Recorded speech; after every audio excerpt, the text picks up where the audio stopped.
Inclusive, nós temos aqui a pesquisa CNT-MDA, que saiu agora há pouco. Estava vindo para cá, baixei a pesquisa, peguei só os dados mais importantes. Essa pesquisa CNT-MDA é importante por quê? Está aqui, inclusive, meu convidado, Ricardo Coutinho, pré-candidato a deputado federal pelo PT, que vai me ajudar a analisar essa pesquisa. A pesquisa CNT-MDA ela é importante porque é feita pela Confederação Nacional dos Transportes, é a 167ª rodada. Não é uma pesquisa feita de vez em quando por um instituto que apareceu aí. O MDA pesquisa, faz pesquisas para a CNT há muito tempo. E aqui está a simulação de primeiro turno na sua tela. Lula teria 39,2% da intenção de voto se as eleições fossem hoje. Flávio Bolsonaro, 30,2%. O Ronaldo Caiado, 4,6%. O Romeu Zema, 3,3%. O Renan Santos, 1,8%. O Aldo Rebelo, 1,5%. Branco e nulos formam 10,4%. Indecisos, 8,9%. Essa é a pesquisa estimulada de primeiro turno CNT-MDA. Pesquisa presencial, pesquisa domiciliar, 2.002 entrevistas, margem de erro de 2,2 pontos percentuais para mais ou para menos. Você vê aí que a diferença entre Lula e Flávio, né? Volta lá, por favor, Emanuel. Emanuel está hoje aqui comigo. Na simulação de primeiro turno, a diferença entre Lula e Flávio é de 9 pontos percentuais, né? O Luiz Inácio Lula da Silva tem 39,2% e o Flávio 30,2%. Então a vantagem de Lula em primeiro turno, e essa parte é muito importante, é fora da margem de erro e num patamar muito próximo de uma possível vitória em primeiro turno, a depender do comportamento do voto dos indecisos. Então tem esse cenário aí. Veja agora o cenário de segundo turno, Emanuel. Põe aí na tela para o pessoal ver. O cenário de segundo turno, Lula está na frente por 4 pontos percentuais. Se houver segundo turno, porque a eleição do segundo turno não está marcada, né? O que está marcada é a de primeiro turno. Só há a hipótese de segundo turno quando nenhum dos dois candidatos atinge 50% mais um. E existe aí a possibilidade de Lula... veja o próximo slide que mostra o voto potencial.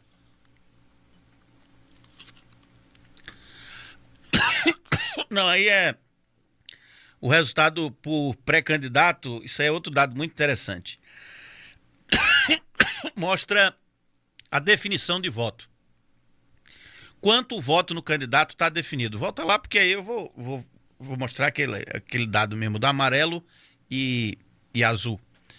Tem Lula com 77% e de pessoas que já decidiram votar nele, né, que é definitiva a intenção de voto, e 23%, a parte amarela, aquele slide que tem 77% e 23% aí. Essa parte, 77%, são os eleitores que já decidiram votar e não mudam o voto. 77% disseram que a intenção de voto em Lula é definitiva. 23% podem mudar. No caso de Flávio, é 69-31. Você vê aí os outros candidatos. Agora, aquela tela do voto potencial, Emanuel. O voto potencial é interessante porque é o seguinte, é uma pesquisa que mostra... a pergunta, né, é feita da seguinte maneira: se Lula for candidato a presidente da República, o senhor diria que, né, vai votar nele e pode votar, juntando aí o 35,6% de votaria nele com certeza e poderia votar nele com 15%, dá 50,6 pontos, que é o 50,6%, que é o voto potencial de Lula. Veja agora o de Flávio Bolsonaro, que é juntando também. Votaria nele com certeza, com poderia votar nele, que é o de... Mostra o de Flávio, Emanuel. O de Flávio Bolsonaro é bem diferente do de Lula. Você vê que tanto a intenção de voto como o que poderia votar é menor, juntando os dois dá 40%, 40,6%. Lula tem 10 pontos percentuais de vantagem na comparação do voto potencial. O que pode abrir aí uma janela de oportunidade para Lula vencer em primeiro turno as eleições, segundo essa pesquisa. Você acha isso possível, Ricardo? Boa noite. Boa noite, Arquimedes. É um prazer muito grande estar aqui novamente contigo. Possível é, né? Eu acho que o governo do presidente Lula é um governo... Eu acho que, primeiro, que essa eleição ela fica muito próxima a um embate entre barbárie e civilização. Não tenho a menor dúvida disso. Se você fizer estudo do discurso, pegando aquilo que Flávio Bolsonaro estimula ou diz para as pessoas, e fizer aquilo e analisar aquilo que é a história administrativa do presidente Lula, você chega bem próximo dessa conclusão. Segundo, é que eu acho que nós temos tempo de resolver alguns problemas que o governo do presidente Lula tem. Um deles é a comunicação. Eu acho que a gente faz comunicação, a nossa comunicação, ela reconhece um território, um terreno, né, de talvez 20 anos atrás. Hoje você tem uma participação muito massiva na informação, inclusive falsa, em muitos momentos, através da internet. Você tem canais que trabalham determinados temas, informações, que não seguem o mínimo padrão. Eu mesmo estava em Goiânia, lá em Goiás, na casa de um pessoal amigo, e quando acordei, estava ouvindo lá, achei que fosse uma rádio, né? Uma dessas rádios, uma produção muito bacana, e eu comecei a ouvir aquilo, as informações, que eram todas elas profundamente manipuladas.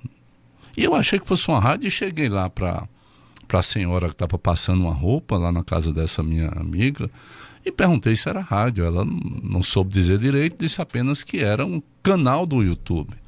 Ou seja, mas as coisas mais absurdas, de que o Lula tinha tudo a ver com o Banco Master, que é mentira, evidentemente, de que uma série de coisas, e que você percebia que há um público que se mira exatamente nesses canais.